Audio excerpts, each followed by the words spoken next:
자, 오늘 본문 보겠습니다. 오늘 말씀은 창세기 26장 20절에서 22절 말씀입니다. 26장 20절에서 22절 말씀이고요. 구약 성경으로는 32페이지에 있습니다. 창세기 26장 20절에서 22절 말씀, 우리 한 목소리로 함께 봉독하겠습니다. 샘이 터지는 바람에 그랄 지방 목자들이 그 샘줄기를 자기들의 것이라고 주장하면서 이삭의 목자들과 다투었다. 우물을 두고서 다투었다고 해서 이삭은 이 우물을 에색이라고 불렀다.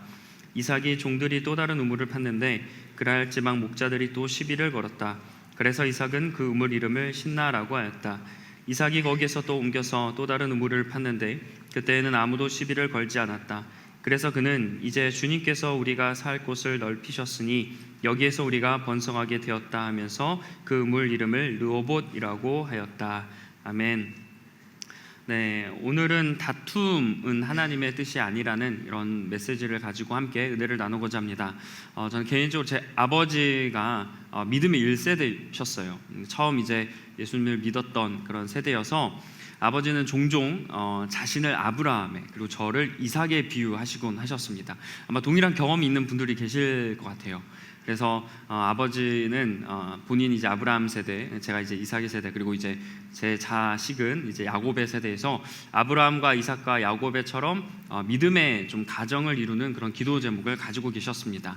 근데 저는 이제 아버지께서 너는 이삭과 같아라는 그런 말씀을 하셨을 때 저는 솔직하게 기분이 그렇게 좋지는 않았어요. 어렸을 때 얘기하셨는데 사실 생각해보면 교회학교를 다니다 보니까 이삭에 대해서 좀 듣잖아요. 근데 이삭을 들어보면 좋은 말이 없는 거예요. 아버지 아브라함이 자신을 죽이려고 했던 그 사람이 이삭이었고, 또 이삭은 자기가 원했던 그런 결혼 상대와 결혼한 게 아니라 아버지가 하라고 하는 사람과 결혼을 해야만 했어요. 어린 나이에 그게 싫었나 봐요. 그래서 이삭이 좀 별로다 생각했었고, 그리고 나중에 나이가 들어서 노인이 되어서 자기 아들도 구분하지 못하고 엉뚱한 그런 본인 생각과는 다른 그런 아들에게 축복을 하는, 속아 넘어가는 모습을 또 보여주죠. 창세기에는 아브라함과 이삭과 야곱의 이야기가 쭉 이어지는데요, 아브라함과 야곱과 비교했을 때 제가 이 장수를 한번 비교해봤어요. 그러니까 이삭이 가장 적어요. 그러니까 지분이 가장 적단 말이에요. 그러니까 좀 마음 상해. 지분이 제일 낮은데 뭐 이야기도 극적인 뭐 드라마틱한 이야기도 없고, 그리고 우리가 생각할 때 아브라함과 야곱 하면 딱 떠오르는 이미지와 뭔가 그런 신앙의 스토리가 있잖아요. 근데 이삭은 그냥 뭐 죽을 뻔한 거, 이것밖에 기억이 잘 나지 않으니까. 그리고 하나님께서 아브라함과 야곱은 이름을 바꿔주셨는데 이삭은 이름을 바꿔주지 않았단 말이죠. 그래서 어린 마음에 약간 아버지한테 대들면서 난 이삭 별로라고, 나는 그냥 뭐 하고 싶으면 다윗을 했지 이삭은 절대 안 할 거라고 막 이랬던 기억이 있어요. 근데 그 이후로 제가 이렇게 성경을 이제 시간이 지나면서 좀 보다 보니까 이삭이 좀 대단한 인물이더라고요. 일단 이삭은 성경에 나왔을 때 제일 먼저 제가 당시에 눈에 떴던 게 뭐냐면 엄청난 부자였다. 그래서 그걸 딱 보는 순간 이삭 좋은데? 약간 이런 마음이 조금 들었어요. 그래서 이삭 역시 아버지 말은 틀린 게 없다. 역시 순종해야 되는 거구나. 막 이런 생각이 들 정도로 엄청난 부자였다라는 말이 있었습니다. 그래서 그걸 딱 듣고 이삭이 좀 달리 보이기 시작했어요. 자, 이 이삭이 그 다른 땅에 이제 가게 됩니다. 그 그랄이라는 땅에 갔는데 이삭이 거기서 부자가 됐습니다. 근데 어떻게 부자가 됐냐면 하나님께서 말씀을 보니까 이삭이 이제 결실을 거두게 되는데 그때 100배의 결실을 맺게 해주셨다고 말씀해요. 그러니까 100배의 결실이라 하니까 이게 잘 와닿지 않잖아요. 그래서 제가 인터넷 한번 쳐봤어요. 그러니까 인터넷 쳐봤더니 제가 30대 거의 이제 후반이니까 30대 후반의 평균 연봉을 한번 궁금해서 쳐봤습니다. 그러니까 인터넷에 한 5천만 원 정도 나오더라고요. 평균이니까 이상도 있고 이하도 있겠지만 그냥 인터넷에서는 30대 후반의 평균 연봉이 5천이다. 그래서 여기에 100배면 얼마예요? 50억이에요. 50억. 5천만 원의 연봉이 그 한 해에, 그러니까 이삭으로 따지면 50억이 된 거예요. 그러니까 억소리가 나는 게 아니라 막 헉소리가 날 정도로 100배가 진짜 단위가 이렇게 틀리는구나. 근데 하나님께서 이삭에게 오늘 말씀을 보니까 100배의 결실을 누리게 하셨다는 거예요.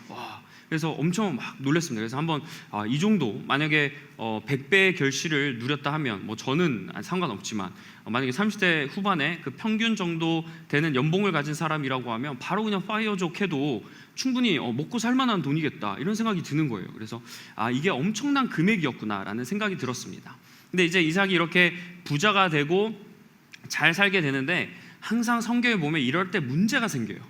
이삭도 문제가 하나 이렇게 생깁니다. 자, 이삭이 아까 말씀드린 대로 아버지 아브라함이 살던 그런 땅에서 부자가 된 게 아니에요. 그랄이라는 지역으로 어떻게 보면 이민을 왔는데 여기 이민을 온 곳에서 하나님이 100배의 결실을 누리게 한 겁니다.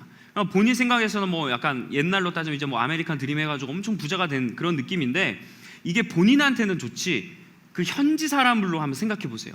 내가 그랄 사람이야. 근데 나는 내가 원래 살던 곳에서 어렵게 살아가는데 그냥 평범하게 살아가는데 저 이방 사람이 와가지고 100배의 결실을 누리면서 큰 부자가 되었단 말이에요. 그럼 당연히 배가 아프고 기분이 안 좋지 않겠습니까? 그러니까 그때 당시 이제 이삭이 그렇게 부자가 되니까 이제 그랄 지역에 살던 블레셋 사람들인데 이 사람들이 이삭을 시기하기 시작합니다. 막 질투해요.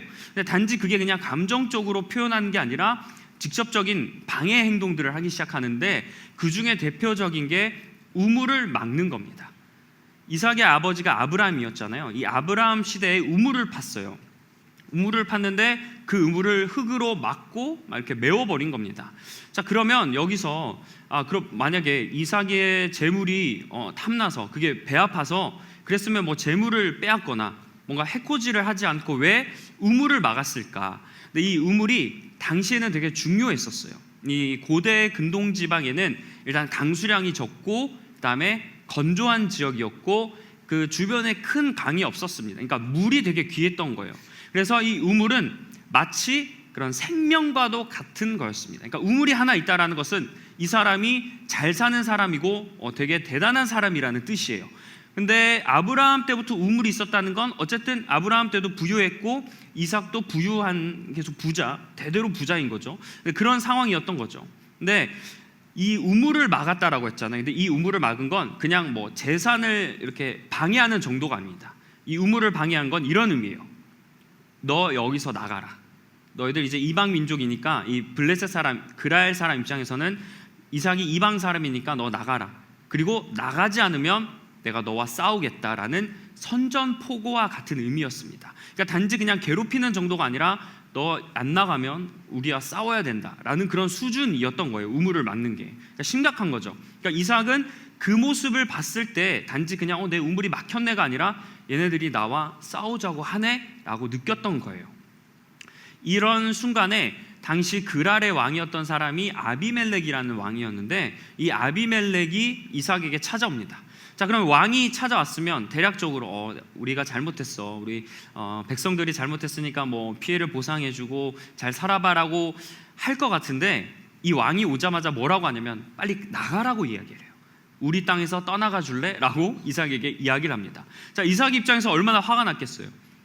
와서 왕이라는 사람이 와서 백성들이 잘못했으니까 나에게 피해 보상을 해주거나 뭐 미안하다라는 말을 하는 게 아닙니다. 빨리 나가라는 거예요. 이삭 입장에서는 막 열받을 수가 있죠. 근데 하지만 성경을 보니까 이삭이 나가라는 말에 본인은 피해자였음에도 불구하고 그 땅을 떠나갑니다. 그래서 그 살던 지역에서 대박난 100배의 결실을 누렸던 곳에서 쭉 이렇게 이동해서 그랄 골짜기라는 곳에 도착해요. 이동해서 골짜기라는 곳에 도착합니다. 거기서 이제 이삭이 가장 먼저 했던 일이 우물을 파는 거예요. 아까 제가 말씀드린 대로 이 우물이 있어야 먹고 살고 마시고 그런 행동을 할 수 있었기 때문에 우물을 파는 게 필요했던 겁니다. 그래서 우물을 딱 팠어요. 아버지 아브라함 당시에 그렇게 팠던, 지금 막혀 있지만 그 팠던 우물을 딱 팠는데 다행히 이 물줄기를 찾은 겁니다. 그러니까 우물이 흘러가는 그 물줄기를 찾고 그리고 그 샘이 이렇게 터져 버렸어요. 이게 우물을 파는 게 여러분 생각해보세요. 그냥 단순히 지금처럼 장비가 들어가는 게 아니고 예전에는 사람이 직접 파야 되겠고 그러니까 시간과 노동력과 이런 게 엄청 들어가는 일이었습니다. 그러니까 이게 파도 허탕을 칠 수 있잖아요. 근데 어쨌든 우물을 딱 팠는데 다행히 물줄기가 터졌어요. 샘이 딱 터졌어요. 그럼 이제 이삭 입장에서는 야, 이거 우리 드디어 이제 우물을 발견했다. 좋아할 타이밍 아닙니까? 근데 딱 우물이 터지는 순간 그 블레셋 목자들이 딱 와서 야, 이거 내 우물이야 라고 우기기 시작하는 거예요. 아니 자기들이 와서 파던가. 다 파놓고 우물이 딱 터지니까 그제서 와서 야 이거 내 우물이야 나가 이렇게 얘기하는 거예요. 이삭 입장에서 기분이 나쁘지 않겠습니까? 아니 기껏해서 내가 고생해서 팠는데 뭐 물 좀 달라고 구걸하는 게 아니라 이게 우리 거라고 나가라니. 자, 이삭 입장에서는 이런 마음이 들었겠지만 이삭이 이번에도 나가라는 말에 진짜 다른 데로 또 이동해요. 근데 이렇게 첫 번째 우물을 파서 그 목자들이 했던 그 우물의 이름은 에색이라고 합니다. 에색. 발음이 좀 그런데 에색이라는 우물인데 이게 다툼의 우물이라는 뜻이에요. 그러니까 이 우물을 팠지만 다퉜다라는 그래서 에색이라는 이름을 했고, 그래서 다른 지역으로 가서 또 우물을 팝니다. 우물을 팠는데 이번에도 또 터졌어요. 진짜 뭐 가는 곳마다 그러니까 다 잘 되는 거예요. 그래서 이삭이 우물을 딱 팠는데 이번에도 또 목자들이 찾아서 잠깐만 그 우물 내 거야 라고 이야기를 하는 거예요. 얼마나 기분이 나쁘겠어요. 그래서 그 우물의 이름을 싯나라고 했어요. 신나는 게 아니라 싯나라고 해서 이게 대적의 우물이라는 겁니다. 그러니까 자꾸 뭔가 갈등이 있고 안 좋은 뜻의 우물의 이름을 붙이는 거예요. 자, 여러분 생각해 보세요. 그 처음에 대박 났던 곳에서 나가라 했을 때 나왔어요, 이삭이. 그리고 첫 번째 우물을 팠는데 이거 자기 거로 우겨서 참고 나왔어요. 근데 지금 두 번째 또 팠는데도 이게 우리 거라고 우기니까 기분이 나쁘지 않겠어요? 그러면 내가 진짜 참다가 내가 이제 못 참겠다 이러면서 막 이럴 수 있는데 이삭은 이번에도 다른 곳으로 이동합니다. 이삭이 화를 억눌렀다 이런 말씀이 없어요. 그냥 이동해요. 이동해서 또 우물을 팝니다. 대단해요. 근성도 대단해요. 어쨌든 우물을 계속 파는 거예요. 근데 이번에 우물이 탁 터졌어요. 근데 이번에는 목자들이 와서 내 우물이에요 라고 하지 않아요. 조용합니다. 다투지 않았다라고 해요. 그래서 이삭이 그때 이렇게 외칩니다. 하나님이 드디어 나를 넓은 곳으로 인도하셨다. 그래서 이제 내가 드디어 번창하게 될 것이다 라고 하면서 그 이 우물의 이름을 르호봇이라는 넓은 우물이라는 뜻을 붙입니다. 자, 지금 이삭이 몇 번이나 지금 도망을 갔어요. 피했어요. 자, 여기서 우리가 좀 생각할 수 있는 부분은 이삭이 싸울 힘이 없구나.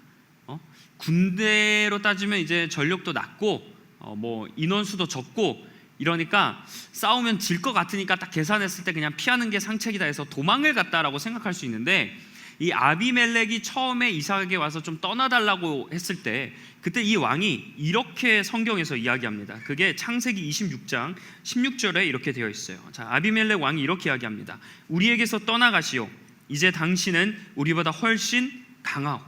자, 여기서 보면 뭐예요? 왕이 이삭 한 명에 가서 하는 말이 너는 우리보다, 그러니까 너 이삭 너는 우리 이 민족 블레셋 족속보다 훨씬 강하다는 거예요. 그러니까 한마디로 여기서 보면 어떤 의미예요? 이삭이 싸워도 이길 수 있었다는 겁니다. 그러니까 전력이 뒤처져서 도망간 게 아니라 이삭은 일부러 싸움을 피한 거예요. 이삭이 왜 싸움을 피했을까? 싸워서 이겼으면 더 좋지 않아요? 빼앗을 거 빼앗고 취할 거 취할 수 있는데 왜 이삭은 피했을까? 이삭은 알았던 거예요. 다툼은 하나님의 방법이 아니라는 것을 이삭이 알았습니다. 이삭은 믿는 사람이라면 내가 어떤 나의 이익을 위해서 다른 사람들과 갈등이 있어서는 안 된다라는 것을 이삭이 깨달았습니다. 자, 여기에 오늘 우리에게 주시는 메시지가 있어요. 여러분, 우리가 어떤 일을 하게 될 때 지금 이 일이 맞는지 아닌지, 내가 잘하고 있는지 아닌지 좀 궁금할 때가 있잖아요. 뭔가 나에게 좋은 일이 닥쳐왔을 때 이 좋은 일이 과연 하나님의 뜻인지 아닌지 또 궁금할 때가 있잖아요.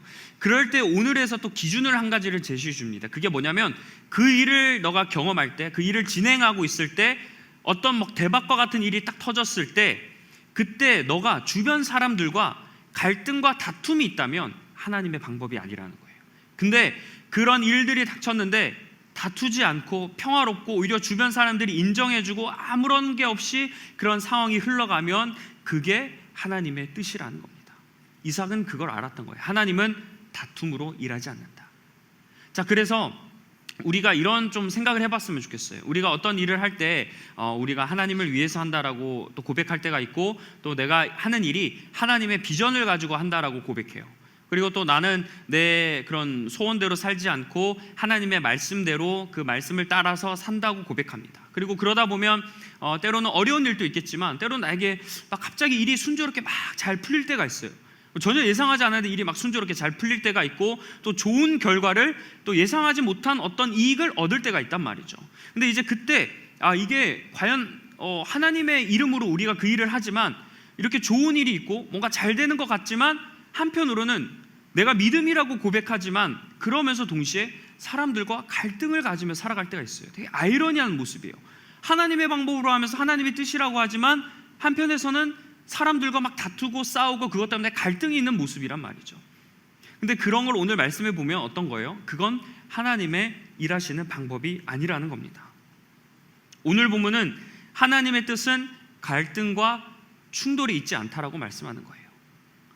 하나님의 방법은 오히려 대립이 아니라 평화로운 거, 화평하는데 하나님의 방법이 있다라는 겁니다. 그래서 때로는 우리가 내가 불리해지기 싫어서 또는 내가 손해보기 싫어서 가끔은 다른 사람들을 이용할 때가 있고 짓누를 때가 있잖아요. 짓밟을 때가 있습니다.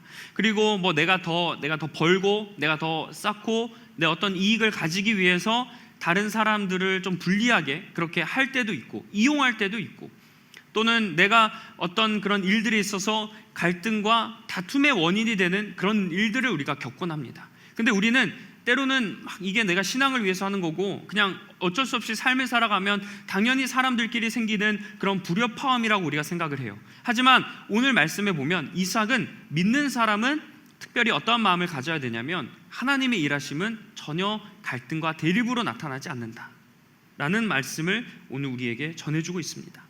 그래서 우리는 오히려 좀 우리가 살아갈 때 화평을 위해서 어떻게 해요? 양보하는 사람이 되어야 되는 거예요. 그래서 내가 어떤 결과에만 집중하지 말고 그 결과나 어떤 진행 과정에 있어서 그 일이 과연 순조롭게 대립과 갈등 없이 잘 되어가느냐, 사랑의 방법과 평화를 이루며 그 일을 가는가를 우리가 늘 민감하게 바라보아야 됩니다. 세상은 단지 결론과 눈앞에 보이는 걸로만 판단하지만 믿는 사람들은 어떻게 돌아봐야 돼요? 그 과정에서 다른 사람의 관계, 내 기분을 넘어서 다른 사람들과의 어떤 그런 사이로 진행되고 있는가를 우리가 민감하게 봐야 한다는 겁니다. 이삭은 100배의 결실을 맺을 때 이 결실을 맺었던 땅에 눌러붙고 싶지 않았겠습니까? 내가 이렇게 이민을 왔는데 되게 잘 살아. 그러니까 여기가 하나님께서 주신 기회의 땅이다. 내가 여기서 계속 잘 살아서 더 이렇게 이익을 누려야 되겠다, 이런 마음이 들지 않았을까요? 대박이 났으니까 그냥 딱 이 결과만 보면 여기가 하나님이 주시는 축복의 땅이라고 이삭은 믿었을 겁니다. 그리고 나아가서 우물을 팠잖아요. 우물이 팠는데 터졌어. 안 터졌는데 이 땅이라 우기면 내주기 쉽겠죠. 근데 우물이 터졌어요. 근데 그 땅이 너의 땅이라고 너의 땅이 아니라 내 땅이라고 우기는 걸 보면서 누가 감히 그 쉽게 그 땅을 내줄 수 있겠습니까? 근데 이삭은 결과로만 보고 하나님의 뜻이다 아니다를 판단한 게 아니에요. 결과는 그렇게 좋은 일이 일어났지만 언뜻 보기엔 이게 하나님의 뜻인 것 같지만 그 과정 속에서 어떠한 일들이 또 벌어지고 있는가를 이삭이 잘 보았다는 겁니다. 이 확신은 이삭이 정착하겠다고 고백한 말씀에 잘 드러나 있습니다. 이게 22절 말씀인데 이삭이 아까 마지막 우물에서 이런 고백을 해요. 현대인의 성경으로 보면 이삭이 거기서 옮겨 다른 우물을 팠더니 그들이 다투지 아니하였으므로 그 이름을 르호봇이라 하여 이르되 이제는 여호와께서 우리를 위하여 넓게 하셨으니 이 땅에서 우리가 번성하리로다 하였더라. 여러분 잘 보세요. 잠깐만 띄워주세요. 마지막 보면 보세요. 여호와께서 우리를 위하여 넓게 하셨으니 이 땅에서 우리가 번성하리로다. 아주 좋은 말이죠. 근데 이게 이삭이 이런 말을 하는 이유가 우물이 다 터져서 우물이 터지니까 이 땅이 번성하게 땅이라고 이야기합니까? 아니에요. 뭐예요? 다투지 아니하였으므로. 다투지 아니하였으니까 이게 하나님의 뜻이라고 이삭이 받아들였던 겁니다. 여기서 알 수 있는 하나님이 주시는 형통의 비결은 뭐냐면 나만 잘 되는 게 아니에요. 하나님이 주시는 축복은 나만 잘 되는 게 아니라 어떻게 해요? 주변도 살리고 같이 일으키는 거예요. 생명을 주는 일이라고 하지 않습니까? 그런 방법이 하나님의 형통이라는 겁니다. 대표적으로 요셉, 우리가 여름에 요셉 시리즈로 쭉 설교를 나눴었는데 그때 요셉은 어때요? 자기 때문에 보디발 아내의 그런 유혹이 있었지만 보디발 가정이 은혜를 받죠. 그리고 나아가서 애굽에서도 그 총리가 되면서 애굽을 어쨌든 잘 이렇게 이끌어 갔어요. 그러니까 자기만 보고 내가 총리가 되었네, 내가 가정 총부가 되었네, 아싸 나 잘 됐다라고 요셉은 평가하는 게 아니에요. 우리가 요셉은 자기가 그런 자리에 있었지만 본인이 있었던 곳, 그 사람들과 그 환경과 어떤 일터마저도 형통하게 만들어서 우리가 요셉을 지금 이렇게 대단한 믿음의 인물이라고 바라볼 수 있는 거 아닙니까? 그러니까 진정한 형통이라는 것은 다른 사람과 다투지 않은 데서, 갈등하지 않는 데서 하나님의 형통이 이루어진다는 거예요. 저는 이 말씀을 계속 묵상하다가 또 이런 은혜가 좀 다가왔어요. 물론 이게 성경에 기록되어 있지는 않지만 계속 이 본문을 묵상하다 보니까 저는 이삭이 블레셋이 자기의 우물이라고 몇 번이나 우겼던 것을 저는 위기로 보지 않았던 것 같아요. 시련으로 보지 않았어요. 물론 기분은 나쁘겠지만 시련으로만 바라보지 않았을 것 같아요. 오히려 이삭은 이렇게 들었던 거예요.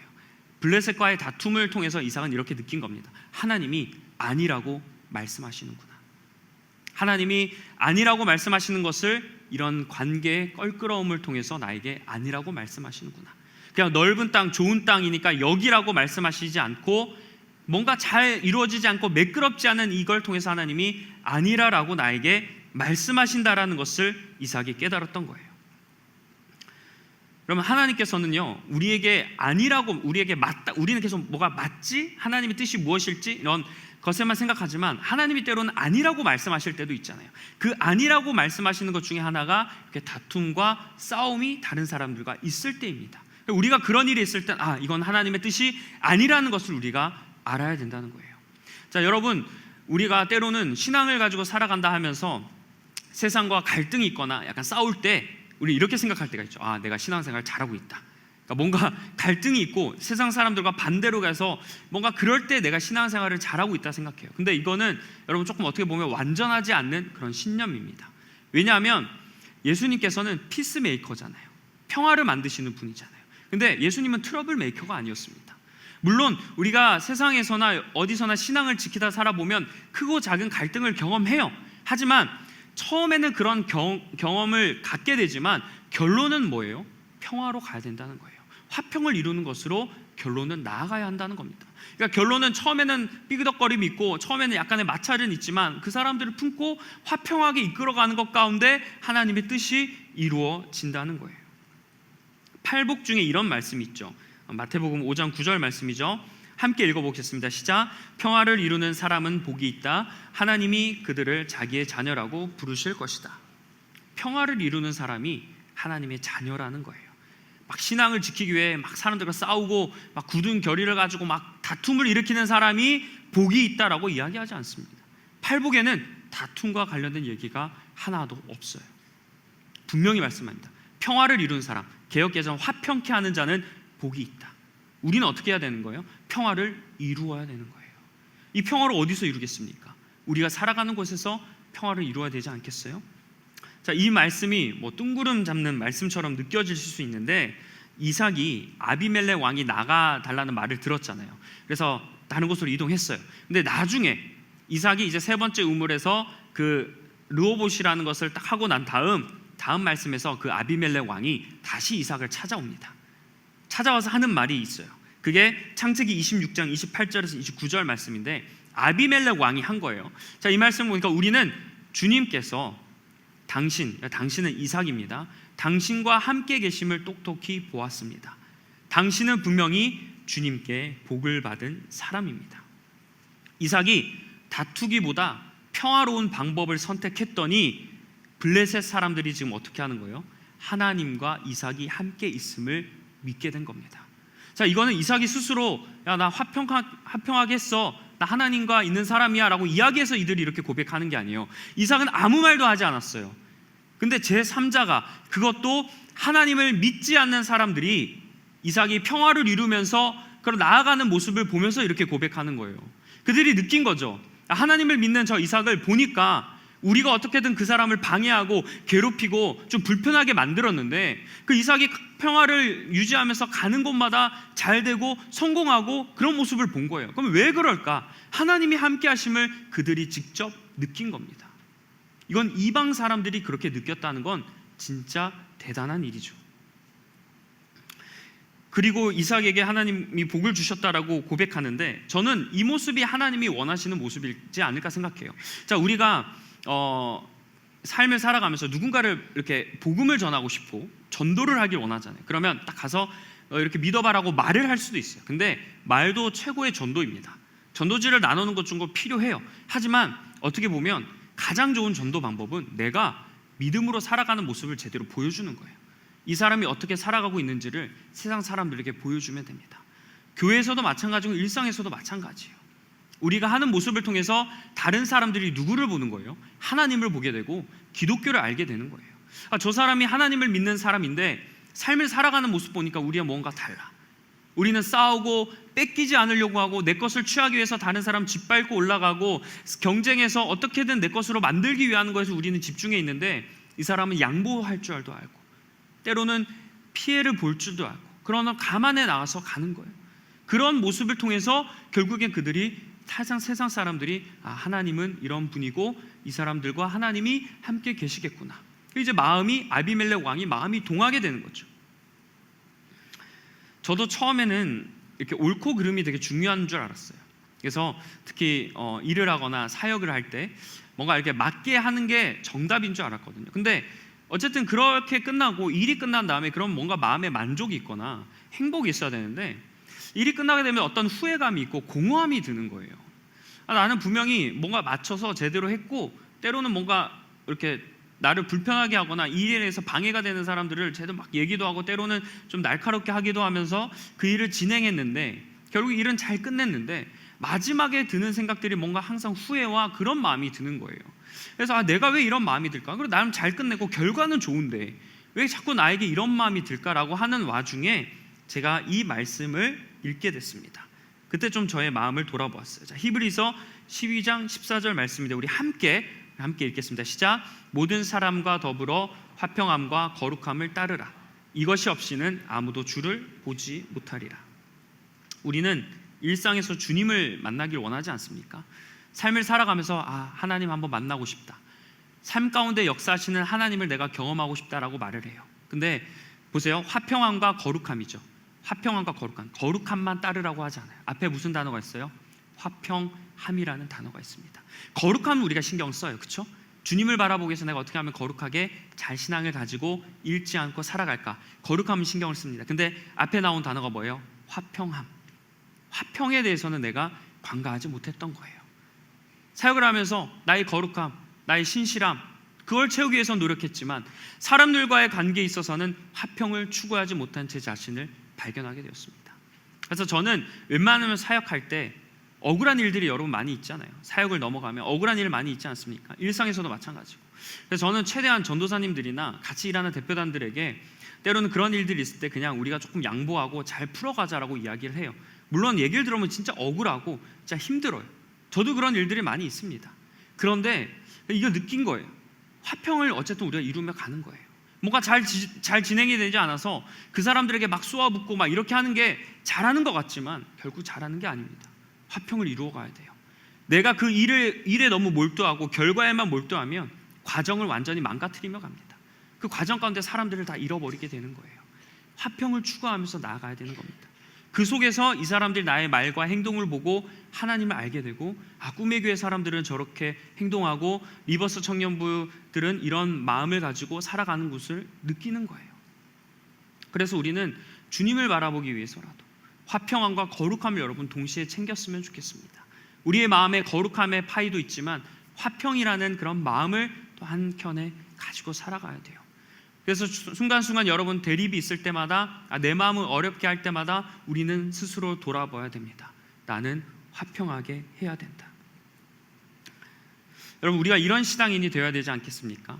지금 세상 사람들이 기독교에 대해서 좀 조롱하고 비판하는 이유 중에 뭐예요? 대부분 우리가 그렇게 살아가지 못해서 그래요. 근데 주님은 그냥 뭔가 율법적인 것만 말씀하시는 게 아니라 그 안에는 도덕도 있어요. 일반 사람들이 어떤 성품으로 살아가야 되는지를 주님이 말씀하셨거든요. 근데 우리가 그런 거를 때로는 인지하지 못할 때가 있습니다. 그러다 보니까 더불어 살아가고 평화롭게 살아가야 되는데 그런 마음들을 우리가 놓치다 보니 사람들과의 관계가 자꾸 삐그덕삐그덕 거릴 때가 너무나 많이 있다는 거죠. 우리는 하나님의 뜻이라고 하지만 내가 상처를 받을 때도 있어요. 다 하나님의 뜻을 위해서 모였다고는 해요. 근데 그 안에서 우리가 상처를 받기도 하고 때로는 내가 상처를 주기도 합니다. 마음이 어려워요. 분명히 교회에서 모였는데 왜 교회에선 이럴까? 또 일상에서도 내가 하나님의 뜻을 가지고 살아야 되는데 내가 왜 이런 어려움을 줄까? 그런데 또 어떤 상황이 나에게 축복인 것 같아도 그 과정이 다툼이 계속 일어나고 뭔가 사람들 사이에 어려움이 있다면 우리가 그때 한 번은 살짝 멈춰봐서 오늘 말씀을 한번 기억해 보았으면 좋겠습니다. 화평케 하고 있는가? 내가 평화를 이루기 위한 일들을 하고 있는가? 여러분, 뭐 결과가 좋거나 진행하는 게 포기하는 게 아까우실 수 있죠. 그러니까 이삭이 지금 떠났잖아요. 이삭은 결과로 보고 하나님이 나에게 축복을 주시는 게 아니라 과정 속에서 어떤 그런 관계를 맺고 있는가를 보고 하나님이 나에게 축복을 주셨다 안 주셨다를 이삭이 느낀 거예요. 그러니까 다툼이 없으니까 여기가 번성하게 할 것이라고 이삭이 하나님의 이름을 언급하면서까지 장담하지 않습니까? 우리가 이런 걸 조금 돌아보았으면 좋겠어요.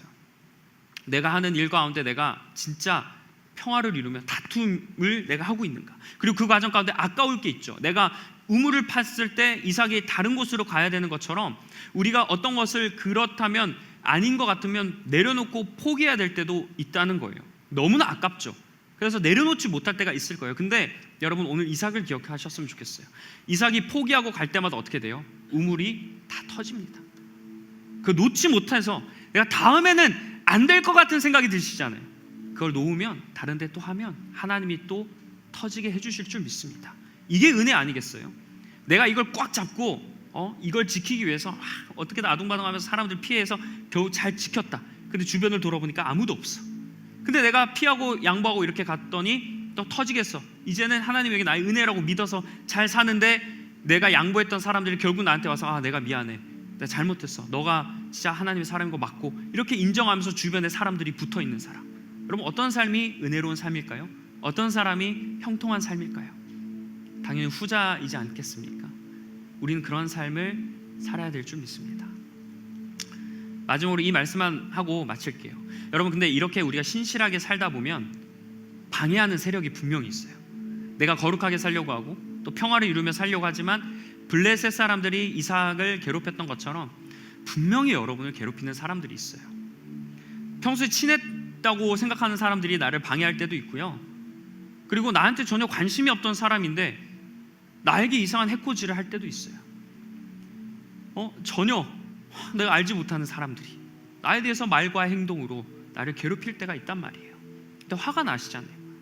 너무 끌어오는 분노가 있지 않습니까? 그래서 내가 이걸 바로 잡아보겠다, 이런 마음이 들 때가 있어요. 저는 개인적으로 이 말을 조금 동의하는 게 뭐냐면, 영원한 적도 영원한 친구도 없는 것 같아요. 오늘의 적이 내일의 친구가 되고 내일의 친구가 오늘의 또 적이 됩니다. 여러분, 그러니까 그런 상황이 있어서 막 내가 이런 상황을 해결하기 위해서 감정적으로 막 반응하지 않았으면 좋겠어요. 그걸 다투고 바로잡는 게 우리 생각에는 맞는 방법 같고, 내가 억울하니까 그렇게 하는 게 내 마음에 속 시원한 것 같지만 여러분, 그게 정답은 아닙니다. 때로는 이삭처럼 좀 멍청해질 수도 있어야 돼요. 예수님께서도 왜 피하셨을까요? 멍청해서 피하셨어요? 갈등 자리를 피합니다. 거기에 휩쓸리면 분노하게 되고 실수하게 돼요. 나도 모르는, 내가 의식하지 않은 그런 일들, 우리가 실수를 너무나 많이 하게 됩니다. 여러분, 오늘 말씀 좀 기억하셨으면 좋겠어요. 그런 좀 어려움이 있는 분들은 싸우려고 어떻게든 여러분 맞는 거를 관찰하지 마시고 하나님께 기도하면서 때를 기다려보세요. 이삭에게 다른 사람들이 용서를 구했듯 그런 날이 올 겁니다. 그리고 혹시 지금 내 하는 일에 몰두해서 주변 사람들을 잃어가고 자꾸 다툼이 있고 싸워서 내가 올라가려는 데만 몰두하는 분들이 계시다면, 화평케 하는 자는 복이 있나니 그들이 하나님의 자녀라고 일컬음을 받는다. 이 말씀을 기억하셨으면 좋겠어요. 화평케 하시길 바랍니다. 일상에서도, 가정에서도, 교회에서도, 믿는 사람들과의 관계에서도, 믿지 않는 사람들과의 관계에서도 화평을 이루는 저와 여러분들에게 간절히 축원합니다. 기도하겠습니다.